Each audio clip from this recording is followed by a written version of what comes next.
क्या कोई माँ इतनी निर्दयी हो सकती है? ये माँ कैकई नहीं है। कैकई जैसे स्त्रियों को माँ कहलाने का अधिकार नहीं। माँ तो कौशल्या माता आप माँ हो, जो मुझ अभागी बेटे को भी आपने माफ कर दिया। कौशल्या बोले बेटा ना सुन, अयोध्या से यदि सारे लोग राम का दर्शन करने जाएंगे तो कैकई भी जाएगी। भरत, यदि कैकई नहीं गई राम से मिलने तो मैं भी नहीं जाऊंगी। भरत जी चरणों में गिर पड़े, माँ तुम्हारी जैसी माता केवल तुम ही हो सकती हो। कौशल्या जैसी माता इस धरती में कभी ना पहले हुई ना आगे कभी। सोचिए, कौशल्या माँ कैकई माँ का पक्ष ले रही है, इन्हें भी ले चलो। ये नहीं जाएंगी तो मैं नहीं जाऊंगी। सोचिए कैसा उदार चरित्र है ना कौशल्या माता का। कैसी माँ है जो अपने बेटे का ख्याल रखे। वो तो कुत्ता बिल्ली भी होते हैं साहब, पर जो सता हो, केवल मेरे बेटे के लिए ममता हो, केवल मेरी बेटी के लिए ममता हो, दूसरों के लिए नफरत हो, घृणा हो, उसे माता नहीं कहते। आप लोग माता कहते होंगे, कहते रहेंगे, पर माता वो है जिसके अंदर सबके प्रति ममता हो, जो सबको माफ कर दे, वो माता है। भरत जी अब अयोध्या में फिर एक उत्साह छा गया।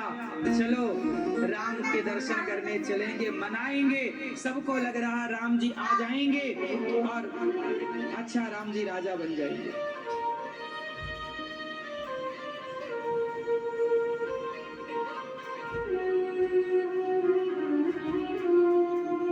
क्या बताएं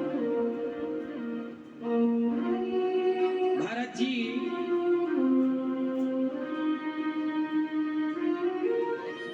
संपत्ति सब रघुपति के आही, सब कुछ राम का है, ऐसा मानकर अयोध्या की सुरक्षा वहां के सुंदर मंत्रियों को सौंपकर श्री भरत जी चल रहे। पालकियों पर माता सवार हुई। कौशल्या माँ, कैकई माँ, सुमित्रा माँ पालकी पर सवार हुई।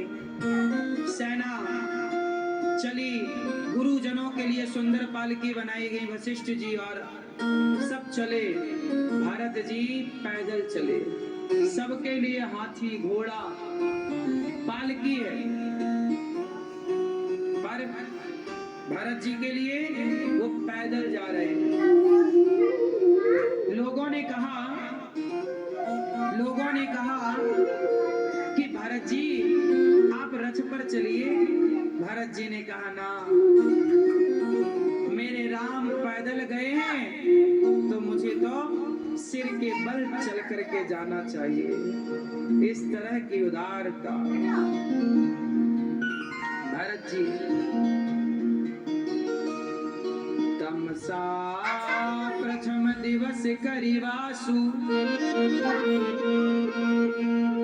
तमसा नदी के तट पर पहली रात्रि विश्राम।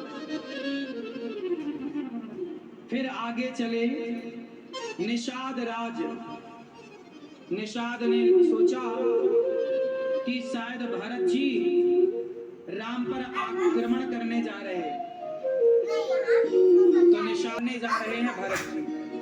ऐसा निषाद के मन में कल्पना आई। तभी किसी बूढ़े ने कहा एक बार मिल लो। भरत जी से मिले। लोगों ने बताया कि ये निषाद हैं और इन्हें राम ने गले लगाया। भरत जी अपनी पालकी से उतरकर, कौशल्या माँ ने जिद करी कि राम भरत पालकी में चलो, तो माँ कौशल्या के जिद पर भरत जी पालकी पर चढ़ गए थे। पर जैसे ही सुना कि निषाद को राम ने गले से लगाया है, तुरंत तुरंत उतर कर दौड़ पड़े, निषाद को गले से लगाया भरत जी। लोगों ने कहा कि आपने निषाद को गले से क्यों लगाया? बोले जिसे राम ने गले से लगाया हो, जिसे राम ने स्वीकार किया हो, उसे मैं क्यों ना स्वीकार करूं? जैसे राम ने स्वीकार कर लिया, वो पवित्र है, उसे मैं क्यों ना स्वीकार करूं? निषाद भी संग हो चले और निषाद से भेंट हुई। भरत जी चित्रकूट की ओर आगे, लोगों ने बताया निषाद ने कि यहां से यहां गए।